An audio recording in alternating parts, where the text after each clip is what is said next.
So we've always said quite a few times that the tractate of Yevamot is much more than just about levirate marriage. It's much more than about kind of what it says on the sticker on the tin.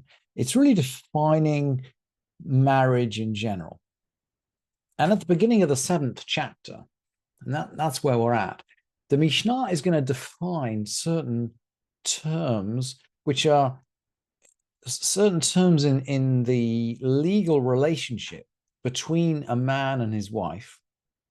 It's going to use these legal relationships actually to decide to figure out whether the slaves whom a wife brings into the marriage can eat truma if she marries a priest.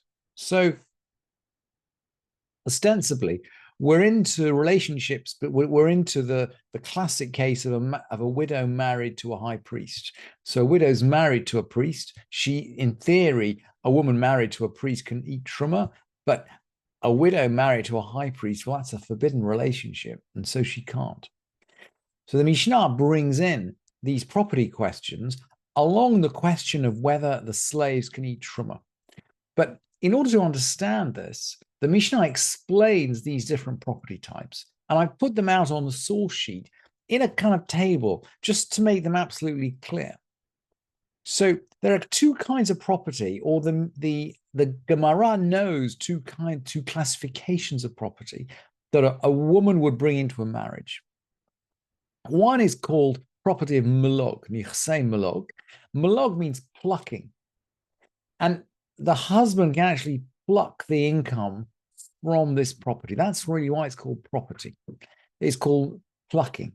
And the second type of property is called tzon barzel, iron sheep. Now, the tzon barzel, the iron sheep, are actually written out in the ketubah. And the husband has an obligation to pay them back to the wife if they divorce, or for that matter, if the husband dies, the wife has the right to them. And they're called iron sheep because it's a little bit like a contract which an owner of sheep would make with a shepherd. And the Barth-Nur explains this. I put the Barth-Nur on the source sheet, but we won't go through it in detail. But the Barth-Nur explains that when you hand your sheep over to a shepherd, you value it. And the shepherd is liable for the value of that flock, even if they all die. Even if they all die, the shepherd has to give you back the value. And that is the case with the tzon barzel, the property that a woman brings into the marriage and is written into the ketubah. The husband has to restore that property if the marriage ends or on his death, regardless of whether it rises or falls in value. In other words, if there is a rise or a fall in value, it has nothing to do with the husband's obligation. And to that extent, by the way, the husband gets the economic benefit from that property because he only has to, it's iron sheep. He has to restore the initial value, the initial capital value. He doesn't have to restore gains and losses. Whereas the first type of property, nichsei melog, the husband, for both of these kinds of property, the husband actually has to pay the maintenance costs and he gets ongoing profits. So in other words, he has to feed the slaves or feed the animals, but he gets anything that they produce. But in the case of nichsei melog, the plucking property, the wife owns capital gains or losses. So in other words, the economic risks and benefits of owning the property sit with the wife. Whereas with the tzon barzel, the economic risks and benefits of owning the property sit with the husband. The wife is guaranteed the initial capital value at the end of the marriage, no more and no less. So the Mishnah is then going to jump in and say, Almanah la kohen gadol, a widow's married to a high priest. So this is a forbidden relationship. Grusha v'chalutza la kohen hedyot, or a divorcee or a chalutza married to a regular priest. These are all forbidden relationships. So we're following the theme of forbidden relationships. And the chalutza, the woman who's performed chalitza is one of these relationships. But you can see we're defining the boundaries of marriage here. So the divorcee or the chalutza married to a regular kohen, she brought into the marriage Molog slaves or Tzon Barzal slaves.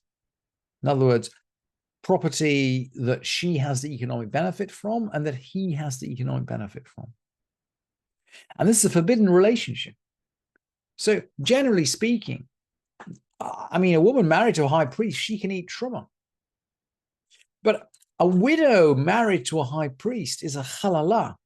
She's someone who's, well, she's forbidden to be married to a high priest because that's forbidden. And as soon as that marriage is contracted, even if she's a daughter of a kohen herself, she's forbidden. She can't eat truma. She can't eat truma. So what is the question? What's the situation of her slaves? And the Mishnah rules. Avdei melog lo yochlu bi truma. The melog slaves may not eat truma.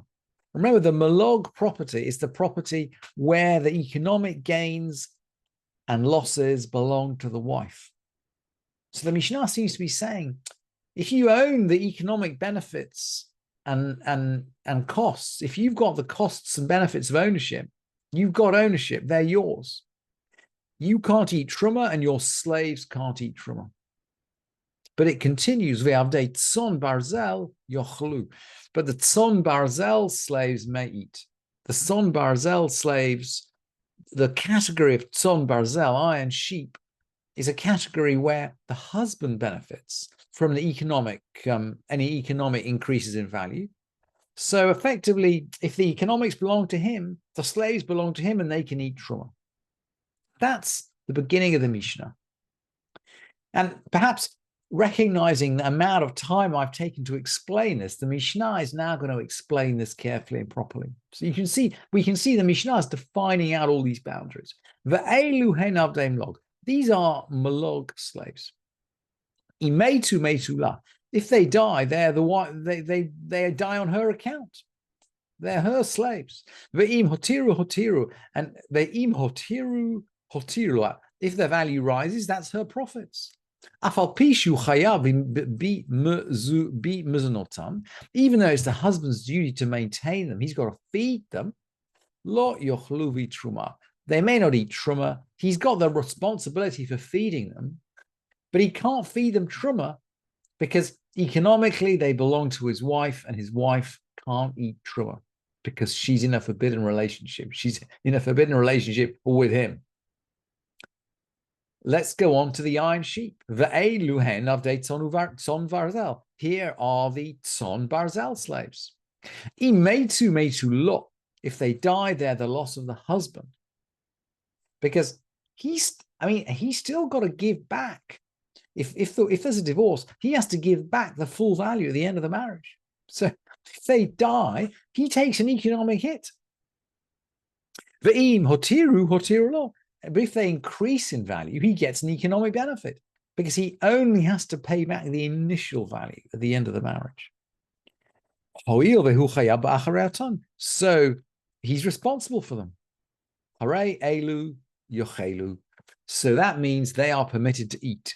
That is, they are permitted to eat the truma.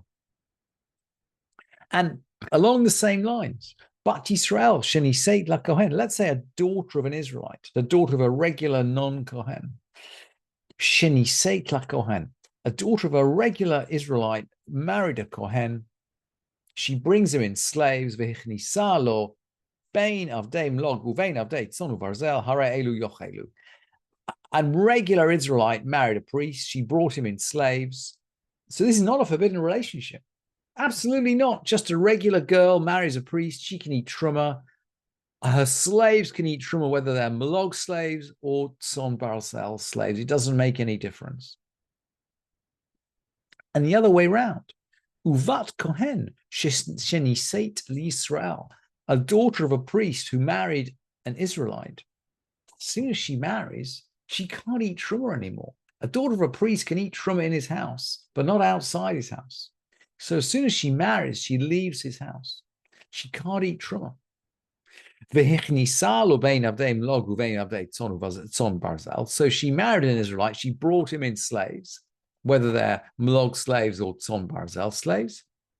Hare elu lo yochelu. They are not permitted to eat truma because they're her slaves, and she is not permitted to eat truma, so they can't either.